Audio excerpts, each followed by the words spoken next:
Alright you guys, this episode of Paradigm Profiles is called Cell Extractions.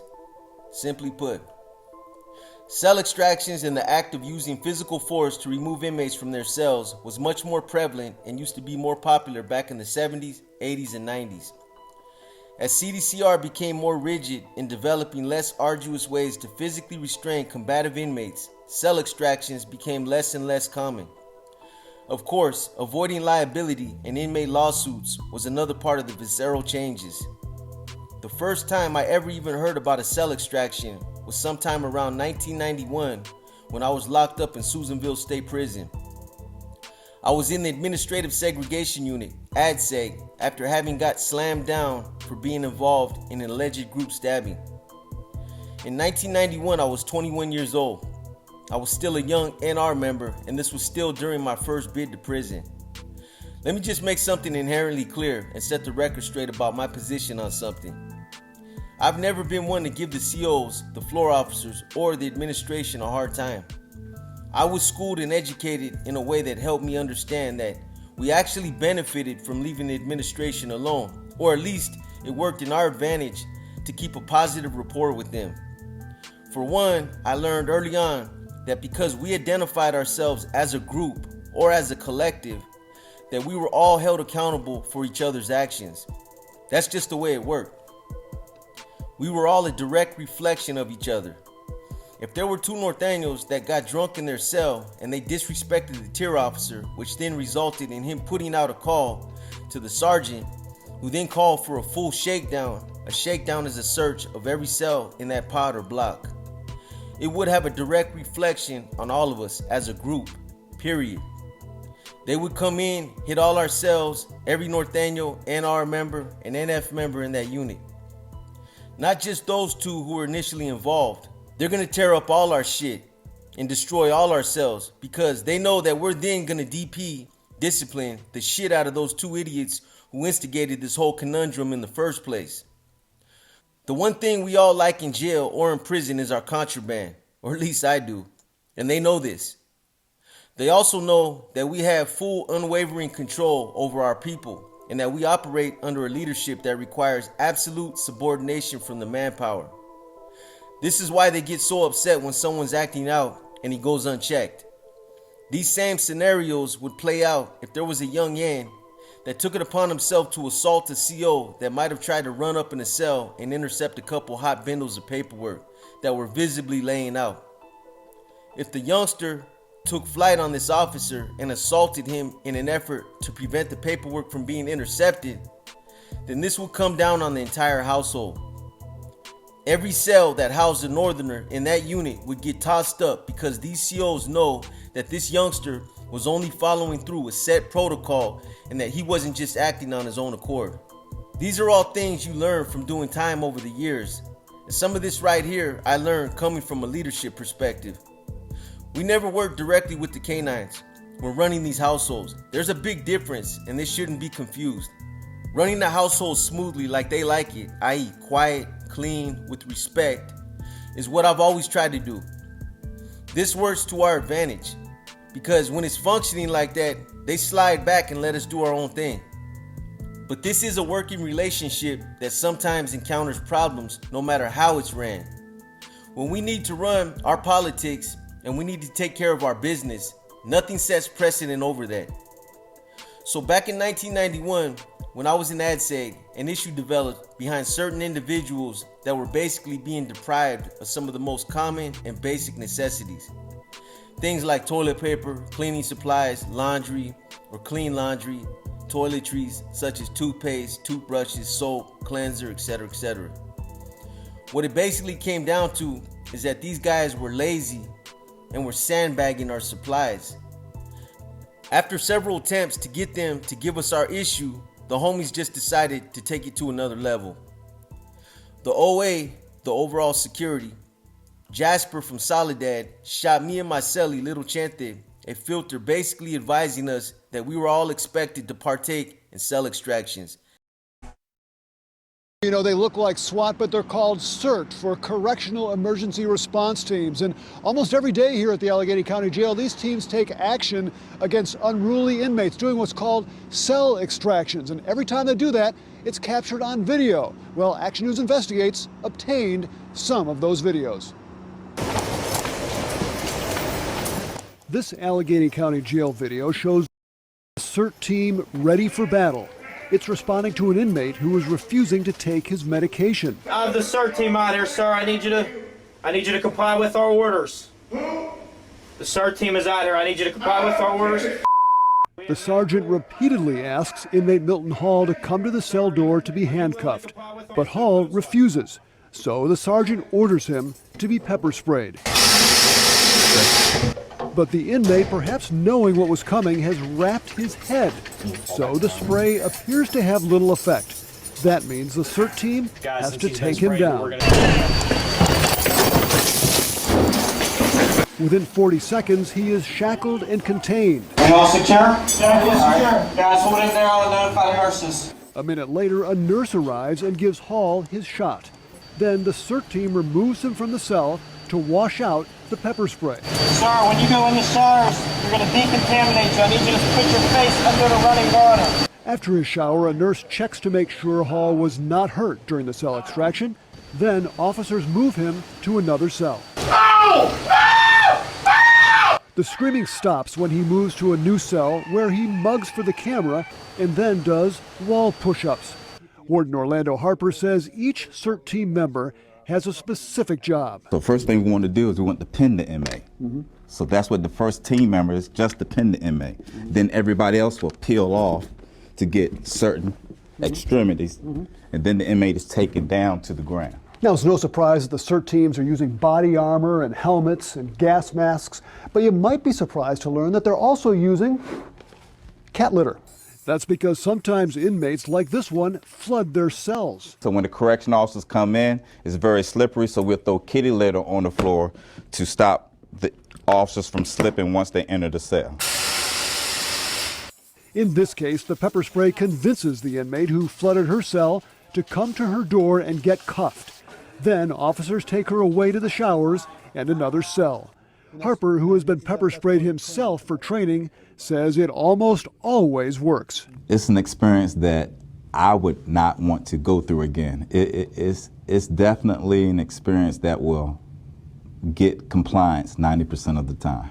Sometimes officers have to deal with the effects of the spray. I asked the warden what types of inmates typically need to be extracted. The answer? Those with addiction or mental health problems. 9 times out of 10, those are the type of individuals that we have to do the cell extractions for because they're still under the influence of alcohol or narcotics, or they're having mental health issues. When officers take out this inmate, she starts chanting Bible verses. The Lord is my shepherd, and I shall never be in want. After she is strapped to a gurney and paramedics remove her, she breaks into song. God is so good, He's so good to me. Harper says occasionally inmates or officers will get minor cuts or bruises, but most cell extractions go smoothly. And one thing we want to ensure at the ACJ that force is used properly. And that has been a problem in the past, resulting in lawsuits against the county and criminal cases against some jail guards. Now, the warden says using those videos makes all of that much less likely. Now, as for the videos, Action News Investigates initially requested all the cell extraction videos here at the jail for the past year, but the county agreed to make public just a handful of them. Reporting live downtown at the jail, Paul. As a showing of support. He further advised us that we were all to start boarding up immediately and that we were all expected to follow suit and take the extractions to the limit. Jasper would end up getting in trouble for this later because even though some of us didn't agree with it, we all complied. The rest of the filter gave us some pointers and some other verbiage that all pertained to the household. When we got the filter that night, we were practically in the middle of our shower program. In fact, we were actually next to shower and they were just uncuffing our neighbors. I had seen quite a few cell extractions since I had been there in Susanville, but truth be told, this was the first one I was about to be involved in myself. And definitely not the last. Was I scared? Absolutely. It's just like the first time you're involved in a stabbing. It's the unknown that has you on edge. You're weighing out the possibilities of what could happen, what might happen, and in all likelihood, there's a good chance that you could get hurt. There's a lot of sharp corners and edges in those cells, on everything from the lockers to the beds to the table. There's nothing but steel and concrete in those cells. That's only one side of it though. The other thing you have to contend with is that you're preparing yourself to physically fight with 8 to 10 of the biggest corn-fed COs that they can find, who are all going to be wearing full riot gear, helmets, vests, knee and elbow pads. From watching other cell extractions, one of the things that I seen other guys do that was pretty effective was to squirt water and shampoo all over the floor by the door so that when they pop the door open, they can't just bum rush in at full speed. Out of caution of slipping and going down, they'll come in a lot slower, unsure of their footing and out of fear of slipping. One of the other things that I've seen done during these cell extractions is to roll up the mattresses and to use them as shields. Believe it or not, it helps ease up that initial impact when they first try running in. I've seen them used in an effort to block the copious burst of OC spray they shoot in the cell, but it doesn't work. I don't know if they still use these as part of their arsenal today, but back when I was doing time, they had these canisters of OC spray that were the size of small fire extinguishers. These things shot out bursts of OC spray that were like super soakers. It almost made it unfair. What they do is this. So when it was go time and they came to your door to start the extraction, they'd have one officer holding the OC spray right next to the sergeant.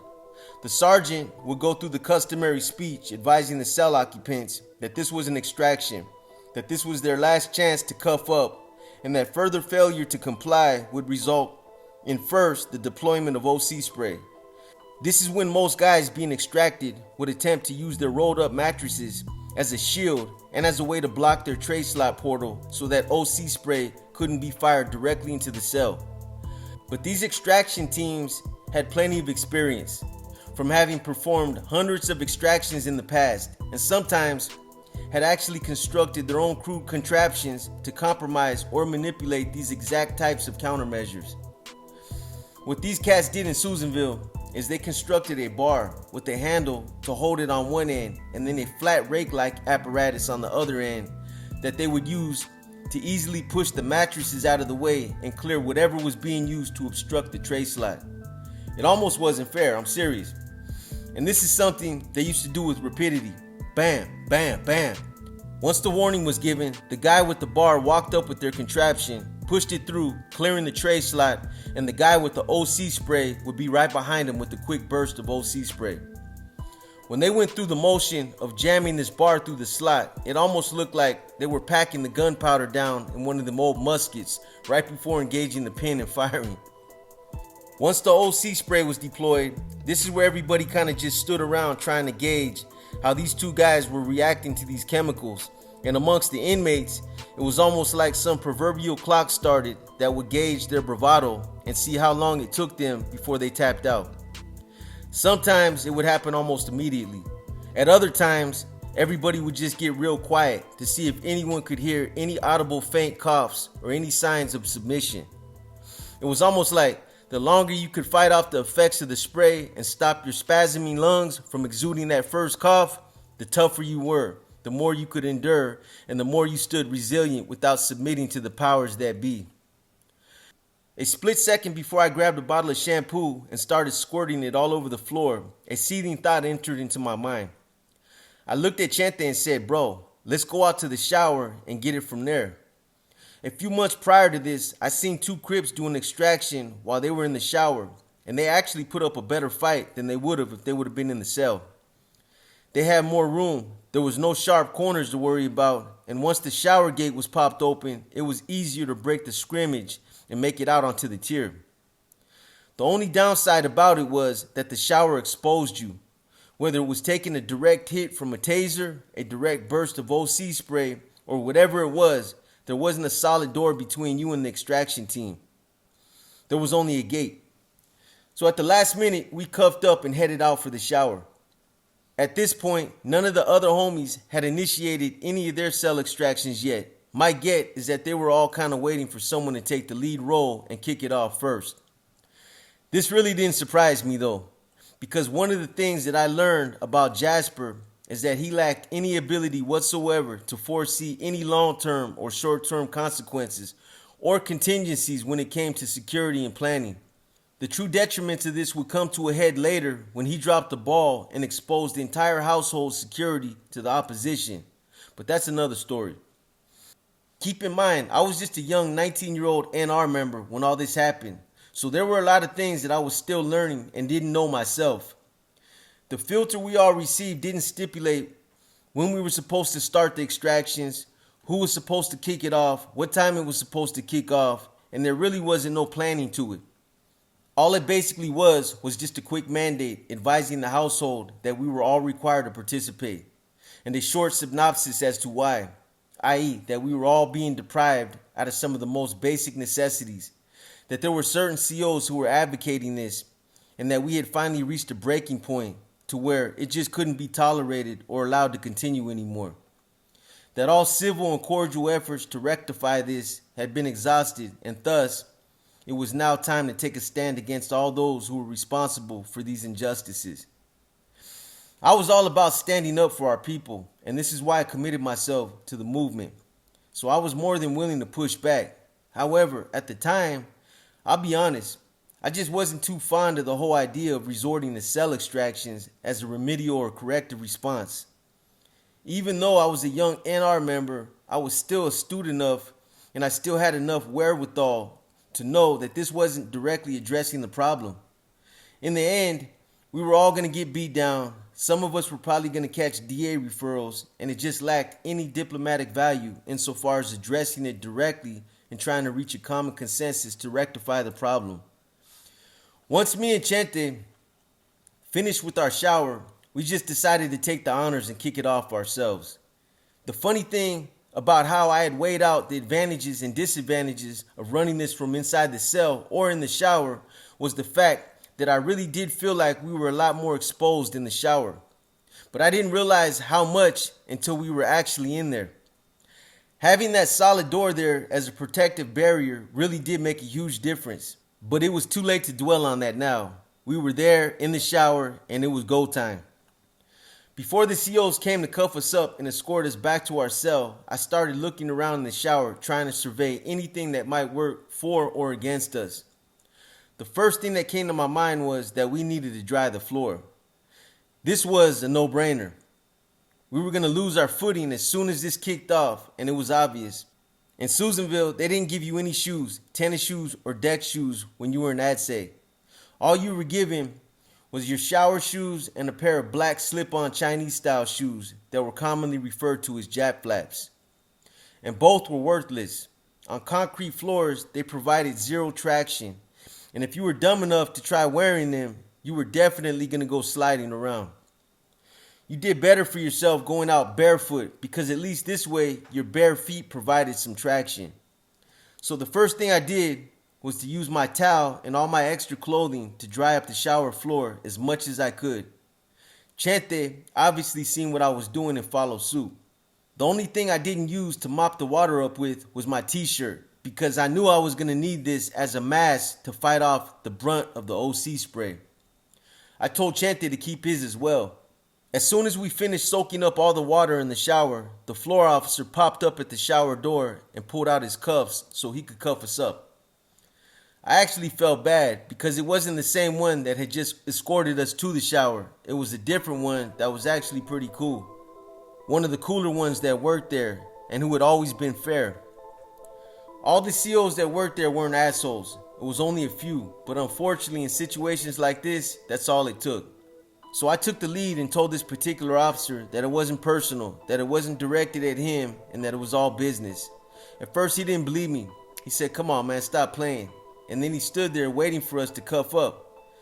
I had to tell him, unfortunately, I'm dead ass serious. We ain't cuffing up, so let the sergeant know we've got a problem. This was gonna be a long night, literally, not just for us, but for them as well. Meanwhile, as me and Chente were getting ready to do our thing, some of the other homies figured out what was going on and started yelling off their doors. I still don't know who or when Jasper was planning on having initiate this, but based on other things that had happened while we were there, I honestly believe that it was his intention to have me and Chente kick it off. I can't emphasize enough that this whole incident was definitely a sign of our youth. I never would have participated in something like this when I got older, after I was schooled, and time would prove this to be true. Later on in my career, we never resorted to cell extractions as a means to rectify problems that we had with the administration. It just wasn't our way of conducting business. How many NF members have you heard about being involved in cell extractions? I'm not saying it's never happened, but I'd be willing to bet that it's been far and few. So within 10 minutes of telling the floor officer that we had an issue, the sergeant came into the unit and made a beeline straight for C-section, the section where we were housed at. The administrative segregation unit where we were at on the level 3 yard is just like all the other buildings. The only difference about the ADSEG unit is that there's chain link fences that divide the sections. You have A, B, and C sections. So when the sergeant walks up to the shower gate, he says, "Fellas, so what seems to be the problem?" I spoke up and said, "You know what the problem is. You guys keep playing games by not giving us what we got coming. So we're going to make you guys earn an honest 12 hours today. Today you might even make some OT." He said, "What's all that supposed to mean?" I said, "Well, for starters, we ain't locking it up. And until you guys start giving us our issue, this is how it's going to be." This particular sergeant was a punk, and we already had bad blood with this guy, so I knew this wasn't going to go over well. In a nutshell, while I was there in ADSEG, they had previously integrated all the yards and straight up promoted gladiator style fights. It was this sergeant's shift that everything was happening on, and he got a kick out of shooting all of us at close range with that 34mm block gun when we were out there fighting. He'd literally stick the barrel of the gun through the chain link fence and try to shoot us in the face as soon as the gate opened. So we had issues with this cat, and he became the target in the litany of civil lawsuits and litigation that came out of all this shit that was happening at that time. Right away, this cat snapped back with an attitude and said, "We don't negotiate with inmates. Oh, and you will lock it up one way or the other." With that said, he told the floor officers to shut everything down, to stop running showers, and to go tear up our cell. Sending the floor officers in there to search our cell was a clear retaliatory measure he was taking, and it wasn't even really about searching our cell. He wanted them to go in there and disrespect our personal belongings. This was actually a good thing though, because it got me upset and put me right in that mental space I needed to be in order to handle my business with these motherfuckers. After the initial conversation we had with the sergeant, if that's what you want to call it, the sergeant came back about 20 minutes later with both floor officers and asked us one more time if we were going to lock it up. I said nope. And they said okay and left. It had already been about 40 minutes since we had been standing in there, and I just wanted to get this shit over with and go kick back. Honestly, I just wanted to go to sleep, man. About an hour later, it was late, it was dark, and right when I was damn near ready to fall asleep standing up, you could hear these fools, the CERT team, marching up to the building. They marched and slapped their boots on the concrete real loud as a showing of strength and, of course, as an intimidation tactic. Needless to say, the shit didn't work on us. We got a good laugh about it, and even a better laugh when they became visible. As they got closer and the stomping got louder, everybody in the building started yelling, "Here they come!" I heard the outside Sallyport door open, then the inside door open, and then they were there in the building. I don't know why, but there was always something about seeing these fools that always just made me laugh. When they rounded the corner, they did one of them military about faces that was hysterical, man. They did it in one fluid motion, and it was all together at the same time. But I just remember saying to myself, man, you fools are taking your job way too serious. Once they started making their way towards us, I told Chente to take his t-shirt and tie it around his face and to use it as a mask. This would help prevent taking direct effects from the OC spray. When they finally made their way to the front of the shower, I counted 8 members of the extraction team, along with the sergeant and another officer who was there to just videotape the whole incident. There was also 2 female medical staff that just kind of hung back and watched from outside the perimeter of the fence. The fact that they were even there was a joke because they never do shit to help. Even in this situation, if shit went all bad, the most they might do was to maybe check a pulse or try to hand you a couple Tylenol. The sergeant then went through all the motions of reciting the date, the time, and the fact that this was an extraction of 2 inmates, yours truly and my cellie, who were refusing to comply with their demands of not cuffing up and coming out of the shower. The sergeant then mustered up his best dramatic voice and said, "Inmate Mendoza and Inmate Roybal, this is your last chance to comply with my verbal commands before we begin administering chemical agents in an effort to get you to comply. If this is not effective, then we will then begin deploying non-lethal methods such as a taser in an effort to get you to comply. If this still does not effectuate the extraction, then we will activate the CERT team and physically remove you from the shower. Do you understand?" I answered yes. He then said, "Do you wish to comply with my demands?" I said no. And from that point on, the extraction started. The sergeant told the officer holding the OC spray to deploy it, and that's exactly what that fool did. I got the honors of getting hit with the first burst straight in my face, and it literally soaked the t-shirt I was using as a mask. I had to close my eyes because I was drenched with this shit, but I heard Chente get the next issue. This is where the bravado starts. I tried my hardest not to cough or show any signs that this shit was having an effect on me. Chente was obviously doing the same thing because neither one of us started coughing. The first ones to start coughing was actually the extraction team. This should give you an idea how bad that shit is. These fools had on full body and headgear, yet they were still being affected by it. I'm gonna keep it real with you though. That shit was bad, man. When you take direct hits in the face with that shit to the point to where you're literally soaked with it, it almost feels like the oxygen gets depleted and you can't breathe. The other thing about it is that it burns the shit out of your skin. But that's what it's meant to do. It's concentrated pepper. The active ingredient in pepper spray is oleresin capsicum. OC is not a man-made chemical. It's actually created from the active compound in hot peppers, so that's why it burns. Have you ever been eating a hot pepper and then unconsciously make the mistake of rubbing your eye? That should give you an idea on a small scale. Anyway, bravado only goes so far, and before long, the adverse effects of this shit starts having on your body prevails. Within 3 or 4 minutes, we were all coughing. Me, Chente, the sergeant, the extraction team, and even some of the other inmates in the cells right next to the shower. We were stuck, locked in the shower, so we couldn't get away from the shit. But some of the extraction team had actually started backing away, creating distance between themselves and the shower. Even though this shit was testing our wills, neither me nor Chente made any signs that we were giving up. We just stood there coughing. The t-shirts actually only worked for the first couple of minutes, and then they became useless. They became so saturated with this shit that we had to take them off. The sergeant then asked us a second time if we were ready to comply, at which time, between coughs, I managed to tell him, "We ain't complying with shit." This triggered another burst of OC spray, and this cop that gave it to us was more than accommodating to super soak us with another copious issue. We then went through the same motions of standing there, hacking and coughing, but the energy was escalating fast. They were obviously ready to come in and split our wigs with their batons and all their little gadgets, and we were getting more upset by the minute for getting pressed like we were. When it became obvious that we had no intentions on giving up and that the OC spray wasn't working, the sergeant told one of the other officers to deploy his taser. The little prongs hit me on the left side of my ribs and stuck there.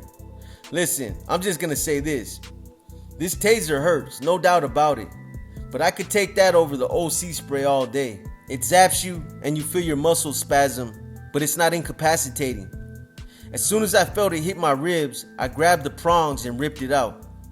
Almost immediately after pulling out the first one, I got hit with the second one in my back. This one hurt worse, I don't know if it was because it was in my back or because I had just took the first one, but it buckled my knees. I told Chente to pull it out and he did. The crazy thing about it is that even though I had pulled both of these prongs out and was no longer being tased, my muscles were still spasming and my legs were still buckling. Chente ended up getting lucky. They didn't hit him with no taser. I guess they decided tasers were useless after they didn't work on me. But this is when things were about to get physical. After Chente pulled out my taser, the sergeant yelled, "Take him down," and keyed the shower gate. This last part of it probably lasted no longer than 3 to 4 minutes. It was quick, but it was brutal. When the gate swung open, the whole team rushed in and tried pinning us to the back wall. In 1991, I was a big boy. I had some good size on me, and keep in mind, the weight piles were either still on the yard or they were just being removed. Chente wasn't a big guy. He was short, but he was a stocky little guy and he was fast. The extraction team, on the other hand, were some big dudes. They all towered over me, but like I said, I was healthy. For a brief minute, me and Chente were going at it with all 8 of these dudes, or at least as many of them that could get in the shower, at least 6, and we were getting our money. Even though all my punches were landing on helmets, the shield, and some of their other protective gear, it was still having an effect. I could tell. At one point, when I was going at it with a couple of them, the sergeant started smacking me in the head with his flashlight. So I pushed my way out of the shower and tried to break for the stairs. Keep in mind, this all happened on the upper tier. I got close to the top of the stairs until they pushed me back into the corner by the last cell on the tier. Chente never even made it out of the shower. They took him down and cuffed him up not long after I broke through their scrimmage and got out on the tier. This whole incident probably took no more than 5 minutes, but I was tired and it didn't help that I was still feeling the effects of the OC spray. Because they were already able to get Chente in cuffs, I now had to deal with the wrath of the whole extraction team myself. I put up the last fight I had in me in the corner by the top of the stairs, but in the end, these fools took me down with punches, kicks, knees, and elbows. And this dirty ass sergeant, man, this dirty motherfucker kept hitting me in the head with his flashlight. He was a dirty ass cat that ended up getting fired for other acts of excessive force that he had inflicted during other cell extractions. Not on any other Northerners that followed suit that night. It was on some Crips that he didn't care for. They ended up having their attorneys come up to take pictures of their injuries, and he couldn't justify his actions. I believe other officers even threw him under the bus too. Speaking of injuries, they tore my ass up that night. I had bumps and welts all over my body from their batons and just from fighting in the shower, hitting the walls and other hard edges. I broke one of my thumb knuckles and I had huge chunks of flesh peeled back on most of my knuckles from punching shields, helmets, visors, and whatever else hard I hit. I also had gashes all over my head from the sergeant's flashlight. I had a black eye, and the next day I had bruises and black and blue marks from whatever else I got hit with. With all due respect to the other homies that followed suit and did their own extractions after us that night, none of them were even close to what me and Chente did. Some didn't even get past the OC spray, while I believe others just merely went through the motions out of obligation. There was only one other homie that did his thing and went all out, and he was by himself. In closing this up with a little bit of humor, let me just tell you guys how they added insult to injury when they drug us up to the front of the unit so we could be seen by the medical staff. After they had both me and Chente handcuffed and laid out on the cold ass floor, they grabbed a mattress and used it to drag us across the floor like a sack of potatoes.